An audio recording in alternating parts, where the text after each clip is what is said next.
오늘 우리에게 주신 하나님의 말씀은 누가복음 2장 14절 말씀입니다. 신약성경 89페이지 누가복음 2장 14절 말씀입니다.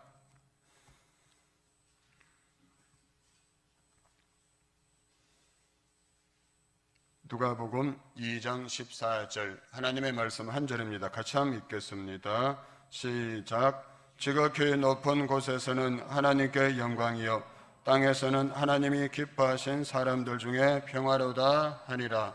아멘.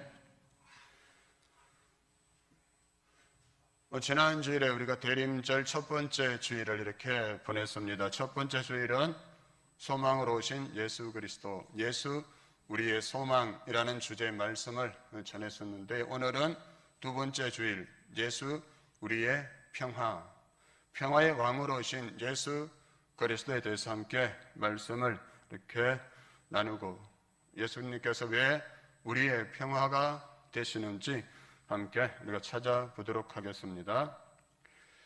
마크 트웨인이라는 사람이 이런 말을 했습니다. 요람에서 무덤에 이르기까지 사람들이 하는 모든 일은 오직 한 가지, 마음의 평화를 보장하는 일이다, 이렇게 말했는데요. 즉 사람들은 평화를 위해서 일을 하고 평화를 위해서 사람들과 관계를 맺으면서 살아간다는 것입니다.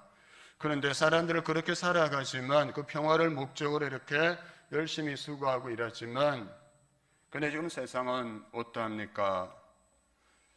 찬송가를 이렇게 살펴보니까요, 찬송가 474장 1절 보면 이 세상에 건심된 일이 많고 참 평안을 몰랐구나 했습니다. 2절은 이 세상에 공고한 일이 많고 참 쉬는 날 없었구나. 3절 이 세상에 죄악된 일이 많고 참 죽을 일 쌓였구나. 죽을 일이 쌓였다는 거예요. 예전에 제가 부목사 때 지하철에서 전도할 때 그 교회 앞에 부동산을 운영하시던 그 사장님을 만났어요. 그분에게 요즘 어떠세요? 이렇게 여쭤봤더니 그분이 이렇게 대답하셨어요. 목사님, 맛으로 표현하자면 죽을 맛입니다. 요즘 어떻게 지내세요? 했더니 죽을 맛입니다, 이렇게 하시더라고요. 저는 세상은 정말 죽을 일들이 쌓여있는 이 세상을 살아가고 있다. 죄로 인해서. 또 찬송가 369장 2절 보면 시험 걱정 모동 결함 없는 사람 누군가. 또 3절은 근심 걱정 무거운 짐 아니 진 자 누군가. 즉 아무도 없다는 것이죠. 다 저마다 근심 걱정 이 무거운 짐들을 지고 살아간다. 그런데 찬송가 369장에 보면 무거운 짐 나 홀로 지고 견디다 못해 쓰러질 때, 이렇게 기록하고 있어요. 무슨 의미가 됩니까? 사람들이 평화를 위해서 일을 하고 평화를 위해서 사람을 만나서 관계를 맺으며 살아가지만, 그런데 이 세상에는 정작 건신된 일이 많고요, 공고한 일이 많고 죄악된 일이 많아서 죽을 일이 쌓여간다는 것이죠. 이러한 무거운 짐을 지고 견디다 못해서 쓰러진다. 실제로 통계에 의하면 2018년에 우리나라에서 한 해 동안 불안장애, 이 극심한 공포와 불안감이 오랫동안 지속되는 이 현상으로 인해서 병원을 찾은 사람이 무려 70만 명이 넘는다 했습니다. 원래는 1월부터 8월까지 이미 59만 명이나 넘는 사람들이 이 불안장애로 인해서 병원을 찾았다, 이렇게 통계에서 말하고 있습니다. 수많은 사람들이 근심과 불안, 두려움에 눌려서 살아가고 있다는 것인데요. 그러면 이러한 근심과 걱정과 두려움이 어디에서부터 시작된 것일까요? 하나님께서 이 세상을 만드실 때, 인간을 만드실 때 처음부터 이러한 근심과 걱정, 두려움이 있도록 이렇게 만드신 것일까요? 아니죠. 그렇죠. 에덴 동산에서 아담과 하와가 죄를 지었을 때부터 이 세상에는 근심, 걱정, 두려움이 찾아왔다. 그래서 아담과 하와가 죄를 지은 다음에 어떻게 했습니까? 하나님을 피해서 숨어 있었다. 두려웠던 것이죠.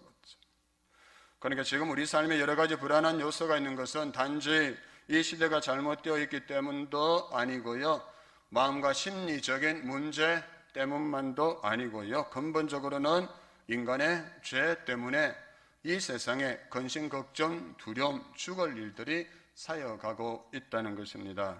많은 사람들이 이 불안, 근심, 두려움을 없애기 위해서, 아니 사실은 잊어버리기 위해서 다른 것들을 의지해 보기도 하죠. 그래서 열심히 일을 합니다. 왜요? 일하지 않으면 두려우니까, 불안해지니까. 또 어떻게 합니까? 술을 마시기도 하고요, 담배를 피우기도 하죠.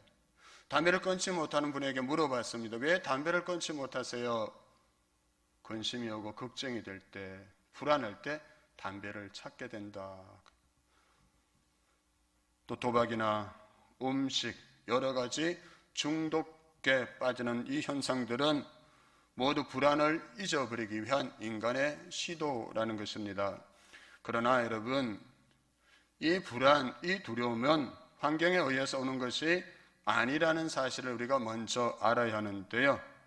그래서 아무리 주변 환경이 전혀 불안을 주지 않을 정도로 편안한 상태라고 하더라도 인간은 본질적으로 불안함을 느끼기 마련이라는 것입니다. 오래전에 어느 대기업의 대표가 사업이 안 될 때는 안 돼서 불안하고, 사업이 잘 될 때는 잘 돼서 불안하다. 이해가 됐어요? 안 될 때 불안한 것은 이해가 되는데 잘 될 때 불안하다고. 무슨 말입니까? 그러니까 잘 돼도 문제고 안 돼도 문제이고 언제나 불안함을 느끼는 것이 우리 인간이라는 것입니다. 그래서 어거스틴은 이렇게 말했었죠. 우리 인간의 마음속에는 하나님이 만드신 빈 공간이 있어서 하나님 아니면 다른 그 무엇으로도 그 공간을 채울 수가 없다 했습니다. 그 공간에 하나님으로 채워지지 않으면 인간은 어디에서나 무엇을 하든지 늘 불안하고 평안을 누릴 수가 없다는 것이죠. 그래서 인간이 이 세상에서 아무리 자기의 위치를 확고하게 다지고 살더라도 하나님을 떠나서 살면 그 마음이 불안에 시달리며 살아갈 수밖에 없다는 것입니다. 그래서 인간들은 어떻게 합니까? 환경을 바꾸면 이 불안이 사라질 것이다. 환경이 더 좋아지면 평안한 삶을 살아갈 수 있을 것이라 이렇게 생각하게 되는 것이죠. 그래서 더 편하고 안락한 삶을 추구하게 되고요, 그런 불안 요소를 없애는 데 엄청난 노력을 기울여 왔습니다. 그 결과 오늘 우리가 살아가는 이 삶의 환경은 예전에 비하면 훨씬 좋아졌잖아요. 그렇죠? 그런데 참 이상한 일이 있는데요, 인간의 여건과 환경이 좋아지면 좋아질수록 오히려 인간은 더 불안해하며 더 큰 공포를 느끼며 살아간다. 예전에 그 사람들이 느끼지 못했던 그 불안과 두려움을 우리가 느끼며 살아가자는 거죠. 예전엔 우리에게 지금 불안과 두려움을 주는 것이 이런 일이 있는 줄 생각도 못했어요. 그런데 과학과 기술 문명이 발달하면 발달할수록 또 다른 불안과 두려움이 더해지고 있다. 이런 시대를 우리가 지금 살아가고 있다는 것입니다. 그러면 이런 불안, 이런 두려움이 가득한 이 세상, 죄의 결과로 인해서 들어온 이 두려움을 우리가 어떻게 해결할 수가 있을까요? 우리가 어떻게 하면 불안해하지 않고 두려워하지 않고 평안하고 평화로운 삶을 살아갈 수가 있을까요? 무엇보다 이 평안을 주시는 분은 하나님이시라는 사실을 우리가 기억해야 하는데요, 평안은 인간이 스스로 만들어낼 수 있는 것이 결코 아니라는 것이죠. 그럼 우리가 마음을 편하게 갖자, 불안해하지 말고 두려워하지 말자, 이렇게 스스로에게 막 주문을 외우듯이 선포하고 막 말한다고 해서 우리에게는 근심, 불안, 두려움이 없어지지 않잖아요. 그렇죠? 왜요? 인간은 스스로 이 평안, 평화를 만들어낼 수가 없는 존재이기 때문인 것입니다. 그러면 이 평화는 하나님이 주시는 것이라 했는데요. 하나님께서 우리 이런 인간에게 평안을 주시기 위해서 하신 일이 무엇입니까? 바로 오늘 보면 누가복음 2장 14절에 예수님께서 탄생하실 때 허다한 천군 천사들이 하늘에서 이렇게 찬양했다 했습니다. 지극히 높은 곳에서는 하나님께 영광이요 땅에서는 기뻐하신 사람들 중에 평화로다. 아멘. 누구에게요? 기뻐하신 사람들 중에 평화로다. 구원을 얻은 자들에게는 하나님이 주신 이 놀라운 평화가 임할 것이라 이렇게 찬양하고 있다는 것입니다. 예수 그리스도가 평화가 없는 이 땅에 구주로 오시는데 그분은 평화를 주시기 위해서 오신다는 이 기쁜 소식을 그날 전했었고 오늘도 저와 여러분에게 이 기쁜 소식을 전하고 있는 것입니다. 그러면 이 땅의 평화를 위해서 오신 그 주님께서 우리에게 평화를 주시기 위해서 하신 일이 무엇이라고 성경은 말씀하고 있을까요? 골로새서 1장 20절 말씀입니다. 한번 띄워주실래요? 표준 세번역으로 우리 같이 한번 읽어보겠습니다. 시작. 그리스도의 십자가의 피로 평화를 이루셔서 그리스도로 말미암아 만물 곧 땅에 있는 것들이나 하늘에 있는 것들이나 다 기쁘게 자기와 화해시키셨습니다. 아멘. 그 십자가에서 육체로 화해시키셨다. 이 말은 그럼 예수님께서 십자가에 달려 돌아가시기 전에 하나님과 우리 인간은 화목한 관계가 아니었다는 것을 전제하는 말씀이잖아요. 그렇죠? 우리는 하나님과 원수로 지내고 있을 때 하나님께서 그리스도를 십자가에 달려 죽게 하셨다.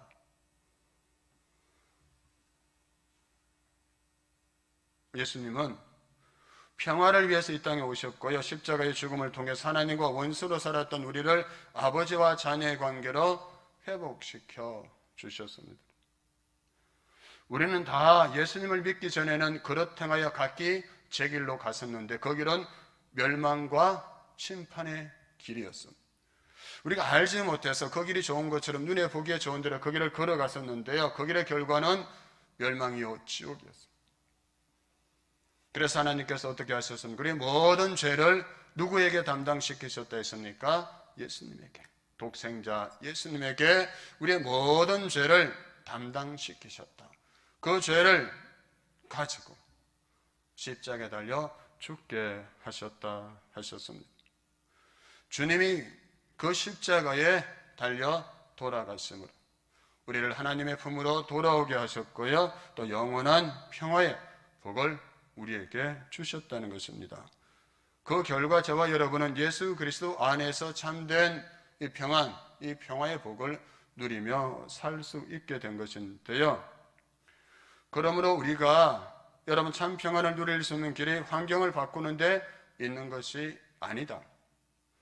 근데 사람들은 환경을 바꾸기만 하면 될 거라 생각하더라고요.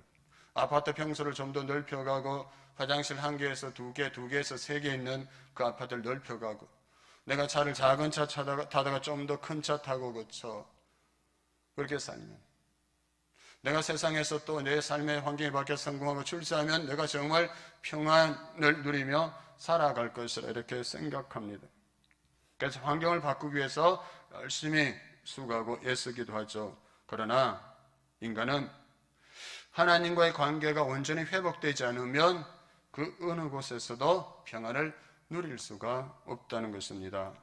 하나님과의 관계가 회복될 때 진정한 평안을 누리게 되는데요. 여러분 혹시 어릴 때 가출해 보셨어요?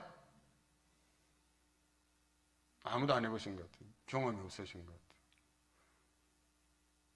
여러분 가출을 하거나 싸우고 집을 나가는 자식이 있을 수 있어요. 그렇죠? 부모를 떠난 이 자식이 진정한 평안을 얻으려면 어떻게 해야 됩니까? 부모 앞에 돌아와서 용서를 구하고 화해하는 길 외에 없는 것이죠. 피조물인 인간이 여러분 참 평안을 누리려면 창조주 하나님께 돌아와서 용서를 구하고 화해해야 하는데요. 왜냐하면 부모를 떠난 그 자체가 잘못된 일이듯이 하나님을 모른 채 하나님을 거역하며 살아가는 그것이 엄청난 죄이기 때문이죠. 하나님 없이 살아가는 그 삶 자체가 엄청난 잘못인데요. 그래서 그것에 대해서 용서를 구하며 회복될 때 진정한 평안이 우리에게 임하게 되는 것입니다. 그런데 놀랍게도 이 일을 누가 먼저 시작했습니까? 인간이 먼저 시작했습니까? 하나님이 먼저 시작하셨습니까? 하나님께서 이 일을 먼저 시작하셨다.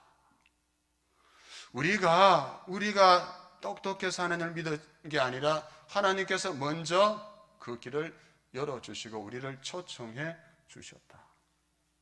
하나님께서 그 길을 만들기 위해서 하나님의 독생자를 이 땅에 보내주시고 십자가에 내어주셨다. 하나님이 먼저 시작하셨다. 우리가 아직 죄인 되었을 때에 하나님께서 그 아들을 십자가에 내어주심으로 우리에 대한 자기의 사랑을 확정하셨다고 로마서 5장 8절에서 말씀하고 있습니다. 하나님이 먼저 시작하셨다.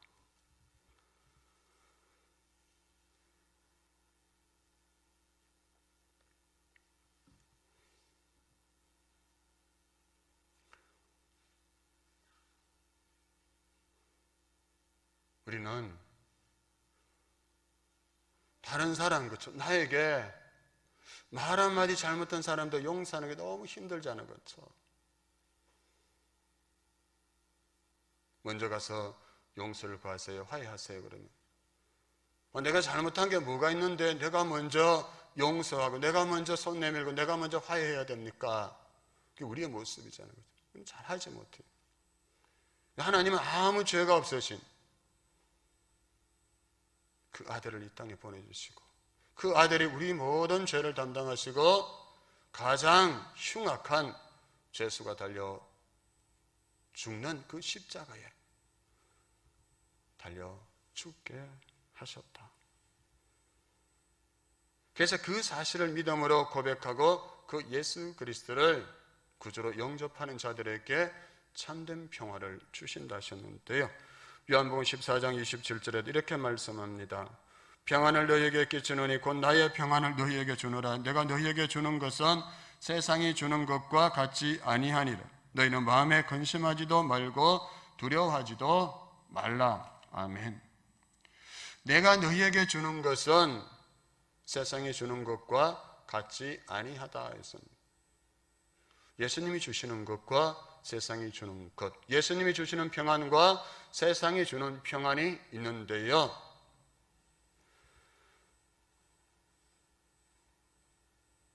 예수님이 주시는 평안은 세상이 주는 평안, 그러니까 우리가 세상에서 일시적으로 얻을 수 있는 이 평안과는 전혀 다르다는 것이죠. 우리가 어떤 때 평안을 느낍니까?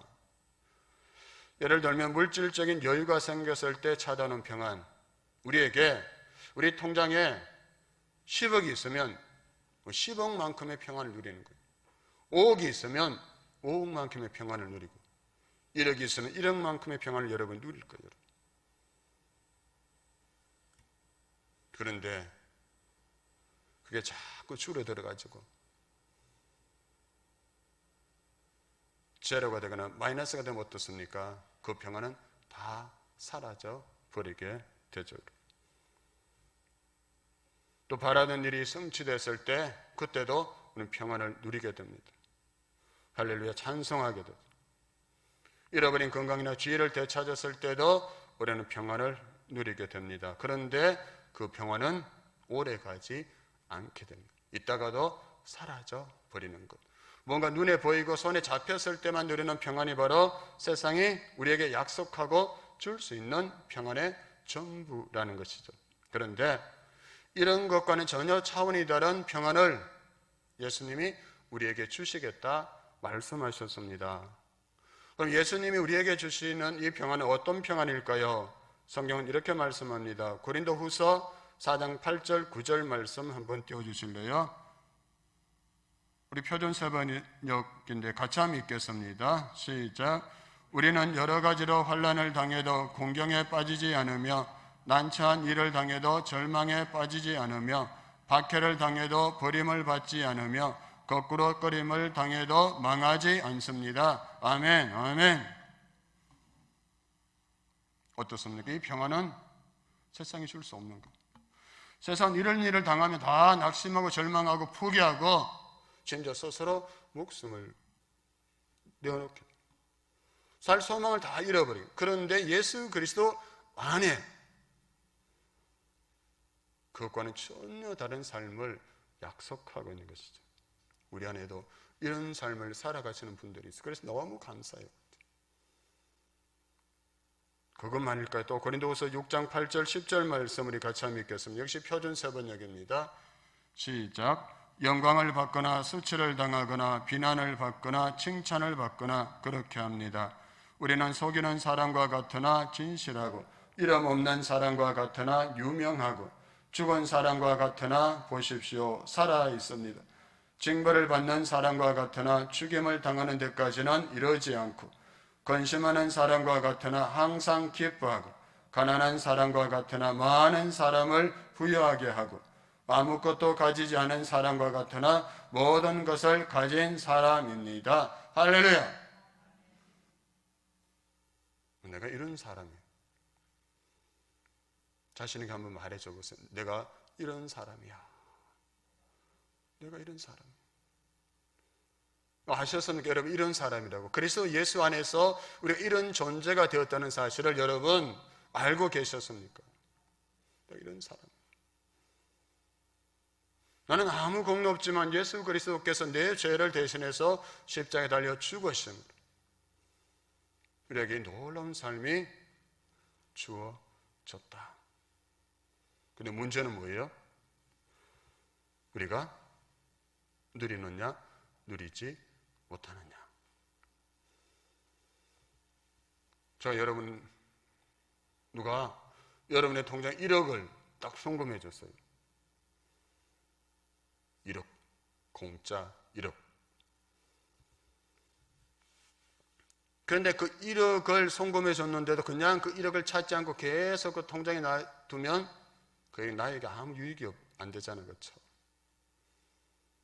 하나님께서 우리 인생의 계좌에 이런 놀라운 축복을 입금해 주셨어요. 어떻게 누릴 수 있을까요? 찾아서 쓰면 되는 거예요. 비밀번호는 3927, 구약 39권, 신약 27권, 합해서 66권, 392766 딱 입력하면 하나님 우리에게 약속하신 이 놀라운 평안과 승리의 삶이 우리가 누리면서 살아갈 수 있게 되는 거예요. 목사님, 성경의 이야기죠. 이렇게 질문할 수 있어요. 이렇게 의심을 가질 수 있어요. 그럼 한번 봅시다, 여러분. 뇌성마비 장애인인 송명희 시인에 대해서 많이 들어보셨죠? 그 송명희 시인은 이렇게 하나님을 찬양하고 있습니다. 나 가진 재물이 없으나, 나 남이 가진 지식 없으나, 나 남에게 있는 건강 있지 않으나, 나 남이 없는 것 있으니, 나 남이 못 본 것을 보았고, 나 남이 듣지 못한 음성 들었고, 나 남이 받지 못한 사랑 받았고, 나 남이 모르는 것 깨달았네. 아멘. 이 송명희 시인이 예수 그리스도에 대한 그 비밀을 깨달은 그 한 가지 사실만으로 그 뇌성마비 장애 이 한마디 말하려고 해도 엄청나게 힘을 다 해야 되잖아요. 사랑합니다 이 말 하려고 해도 온 사지를 다 뒤틀면서 겨우 그렇게 한마디 할 수 있어요. 그런데도 이렇게 찬양하고 있죠. 여러분, 그런데 이게 여러분 상식적으로 이해가 됩니까? 납득이 되지 않잖아요. 그렇죠? 우리는 어떻습니까? 남이 가진 것보다 더 가져도 마음이 편할까 말까 한데 남들이 가지고 있는 걸 나만 갖지 못하는데 어떻게 마음이 평안할 수가 있겠습니까?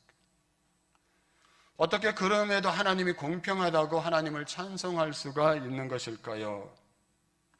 누구라도 사방으로 우겨삼을 당하고 답답한 일을 당하면 낙심하고 주저앉기 마련인데 그 속에서도 어떻게 평안을 누릴 수가 있을까요? 여러 가지 골치 아픈 일들 때문에 근심에 빠지면 빠진 거지 어떻게 근심 속에서도 기뻐할 수가 있을까요? 자기도 가난한 처지에 어떻게 다른 사람을 풍요롭게 할 수가 있을까요? 아무것도 가진 것이 없으면 그걸로 끝이지 모든 것을 가졌다는 이 말은 도대체 무슨 이유일까요? 아무리 생각해봐도 도저히 이해할 수 없는 이 모순으로 가득한 이런 일이 어떻게 가능할까요? 그 이유는 의외로 너무나 간단한데요. 예수님께서 그 평안을 주시기 때문입니다. 예수님께서 그 승리를 주시기 때문인데요. 어저께도 우리 성도님과 한 분과 통화 중에 그분이 너무나 힘든 지금 시간을 보내고 있어요. 정말 기가 막힐 웅덩이가 수렁에 빠진 것 같은 그런 시간을 지내고 있어요. 산 넘어 산이라고. 산 하나 넘어가니까 또 다른 산이 탁 기다리고 있는 거예요. 그래서 마음이 너무 힘들고 무너지는 것 같다. 그래서 얘기해 줬어요. 생각해 보시라고. 그 기가 막힌 웅덩이가 수렁에 빠진 것 같고 사망의 음침한 골짜기를 지나가는 것 같은 그 속에서도 여전히 믿음의 주에 온전케 하시는 예수 그리스도 바라보며 나아가는 그 믿음을 통해서 하나님을 보는 사람이 있잖아요. 하나님이 살아계신다고 고백하는 사람이 있잖아요.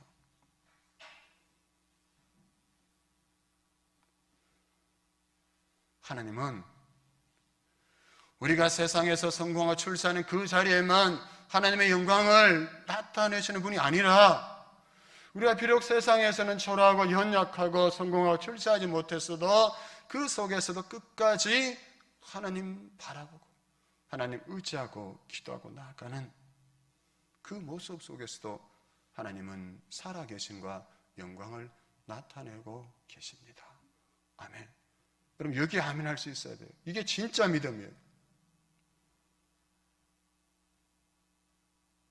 아멘 할 수 있습니까, 여러분? 성공하고 출세할 때만 하나님이 영광 받으신다고 그렇게 생각하십니까? 성경에 보세요. 어디에 성경에서 그렇게 말씀하고 있습니까? 어느 자리에서 있든지 어떤 고통과 환난 속에서도 여전히 하나님을 찬송하고 걸어가는 그 속에서 하나님 함께 하시고 하나님께서 영광을 드러내신다. 그 가운데서도 많은 사람들이 살아계신 하나님을 보게 하신다. 그래 목사님 성공하고 출세하지 말라는 거예요? 아니죠. 여러분 세상에서도 성공하고 출세하십시오.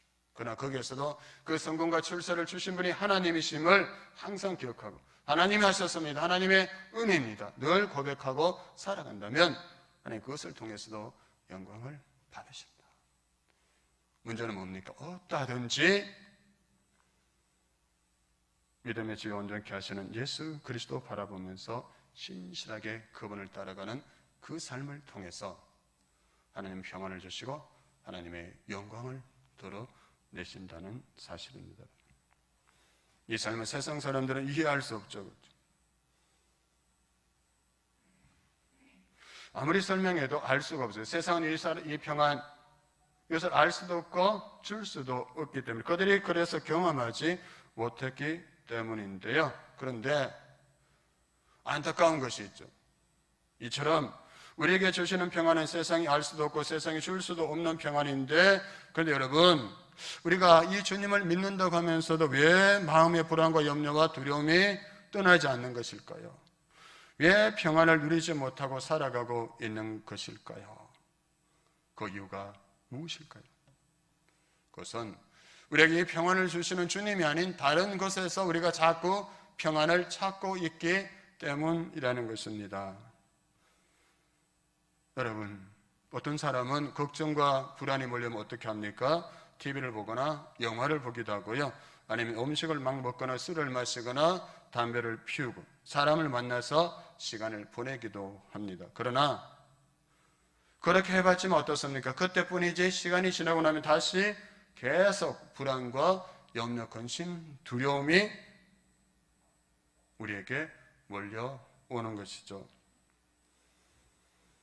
그런데 빌립보서 4장 6절 7절에서 하나님은 이렇게 말씀하십니다. 한번 띄워주실래요?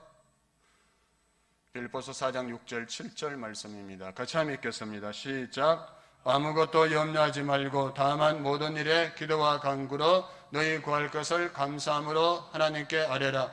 그러면 모든 지각에 뛰어난 하나님의 평강이 그리스도 예수 안에서 너희 마음과 생각을 지키시리라. 아멘. 누가 내 마음과 생각을 지켜주신다고요? 하나님, 그리스도 예수 안에서 내 마음과 생각을 지켜주신다. 우리는 내 마음 하나, 내 생각 하나 다스리지 못합니다. 내가 지배하지 못하잖아, 그렇죠? 근데 그걸 자꾸 내가 하려고 하는 거예요. 그래서 성경은 아무것도 염려하지 말고 그냥 기도와 간구를 하나님 앞에 나아가라. 하나님께 맡기라. 그러면 하나님이 주시는 그 평강이 그리스도 예수 안에서 우리 마음과 생각을 지켜주신다. 그러면 두려움은 쫓겨갈 것이고 하나님의 평강이 우리를 다스리게 될 것이라 하셨습니다. 그리고 이 평강을 누리고 전하며 살아갈 수 있기를 바랍니다. 그러면 그 다음에 어떻게 해야 될까요? 하나님의 평강을 우리가 알고 맛보고 누린다면 그 다음에 어떻게 해야 될까? 요한일서 4장 16절 말씀이니 18절 말씀입니다. 표준세 번역으로 제가 읽어드리겠습니다. 사랑에는 두려움이 없습니다. 완전한 사랑은 두려움을 내쫓습니다. 두려움은 징벌과 관련이 있습니다. 두려워하는 사람은 아직 사랑을 완성하지 못한 사람입니다. 아멘. 사랑이 두려움을 내쫓는다. 이 요한일서를 쓴 사도 요한은 사랑을 알지 못했어요. 그래서 예수님과 복음을 전하러 다닐 때 사마리아 사람들이 그 복음을 거부하자 예수님 저기 불을 내려서 저들 다 태워버렸으면 좋겠다. 그래서 예수님께서 그들에게 부하에게 우리의 아들이라는 별명을 주셨다. 그건 불같은 사람이었습니다. 사랑을 모르던 사람이었어요. 그런 그가 예수 그리스도 안에서 사랑의 사람으로 변화되고 이런 놀라운 말씀을 기록하게 된 것입니다. 자기가 사랑을 알지 못했을 때 왜 두려워했는가 하면 주님을 잘 몰랐다는 것이죠. 그런데 이 사랑은 우리를 향한 사랑을 말하기도 하고 이웃을 향한 우리의 사랑을 말하기도 하는 것인데요. 근데 여기서 분명한 것은 완전한 사랑 안에 거하면 마음의 두려움이 사라진다 했습니다. 왜요? 사랑이 두려움을 내쫓는다. 제가 신돈 다닐 때 그 신입생일 때 히브리어를 가르치던 구약 교수님이 계셨는데요. 그럼 너무나 사람 좋게 생겼고 너무나 얌전하게 생겨서 새색시 같다 이럴 정도의 분이었어요. 그런데 그분이 해병대에서 군목 생활을 했다 했어요. 해병대가 어떤 사람들입니까? 귀신도 잡는다. 그래서 어느 학생이 물었어요. 교수님, 그 해병대 대원들이 두렵지 않았습니까? 처음에는 두려웠어요. 그런데 하나님 저들을 사랑할 수 있는 마음을 주세요라고 기도했대요. 하나님에게 그 사랑을 구했을 때 하나님께서 그들을 사랑할 수 있는 마음을 주셨고 더 이상 그들을 두려워하지 않게 되고 그 군목, 그 사역을 잘 감당할 수 있게 되었다 했습니다. 여러분, 두려운 일이 있습니까? 두려운 사람이 있습니까? 그러면 기도하십시오. 하나님, 내가 하나님의 사랑을 알고 나도 그 일을 사랑할 수 있게 해 주세요. 그 사랑으로 그 두려움을 내어쫓고 그 두려움을 이기게 해 주세요라고 여러분 기도하시기 바랍니다. 그럼 하나님이 나를 어떻게 사랑하셨는지 알게 하시고 그 사랑으로 나도 누군가를 사랑하게 하시고 그 사랑으로 두려움을 이기게 하시고 평안을 누리며 살게 하신다. 하나님은 사랑이시라 하셨습니다. 그 하나님의 사랑을 신뢰하며 나아가시고 그 사랑으로 나도 다른 사람을 사랑하며 살아가서 그 사랑 가운데 하나님이 약속하신 놀라운 그 하늘의 평안, 그 평강을 누리며 살아갈 수 있으면 여러분 얼마나 좋을까요? 여러분 찬송가 412장에서도 이 땅 위에 험한 길 가는 동안 참된 평화가 어디 있나 해서 우리 모두 다 예수를 친구 삼아 참 평화를 누리겠네. 평화로도 하늘 위에서 내려오네. 그 사랑의 물결이 내 영혼을 덮어서서. 그 평화가 어디서 온다고요? 하늘에서부터 내려온다. 그 사랑의 물결이 나를 덮어서서. 하나님의 그 사랑과 평화의 물결이 여러분의 영혼을 덮으시고 하늘에서 주어지는 그 놀라운 평화를 누리는 여러분도 사랑하는 삶으로 두려움을 이기고 이 세상에 평화를 맛보고 전하는 자로 살아갈 수 있게 되기를 주님 이름으로 축복합니다.